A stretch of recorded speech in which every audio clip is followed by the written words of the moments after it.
সকালবেলা যদি এই রকম একটা ব্রেকফাস্টে আমরা সবজি বানাতে চাই তাহলে ঝটপট করে আমরা বানিয়ে নিতে পারি দারুণ একটা ইজি রেসিপি। প্রথমে কাবলি ছোলাটাকে ভিজিয়ে রেখে দিয়েছিলাম রাত্রে, তারপরে কুকারে সিটি মেরে সুন্দর করে সিদ্ধ করে নিয়েছি। তারপরে ওটাকে নামিয়ে রেখে কুকারের মধ্যে কিছুটা তেল দিয়েছি, পেঁয়াজ কুচি দিয়েছি, আদা রসুনের পেস্ট দিয়ে সুন্দর করে গোল্ডেন কালার আসা পর্যন্ত ভেজে নিয়েছি। তারপরে টমেটো কুচি দিলাম, তারপরে বেসিক যে মশলা হলুদ পাউডার, লঙ্কা পাউডার, ধনে পাউডার, জিরে পাউডার দিয়েছি। সুন্দর করে মশলা কষিয়ে নিয়েছি, তেল ছেড়ে এসছে।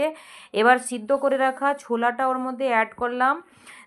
সুন্দর করে ছোলা অ্যাড করে দিয়ে সুন্দর করে নাড়াচাড়া করে জলটাকে শুকিয়ে নেব, পুরো কষা কষা করে নেব। এই যে দেখুন পুরো জল শুকিয়ে গেছে আমার ছোলা থেকে। এবার যে সিদ্ধ করে রাখা ছোলার মধ্যে যে জলটা বেঁচেছিল ওই জলটা এর মধ্যে অ্যাড করে দেবো। এই যে জলটাকে আমি অ্যাড করে দিচ্ছি, বাটির মধ্যে যে জলটা ছিল। এরপরে লবণটা চেক করে নিয়েছি, লবণ পুরোপুরি ঠিক আছে।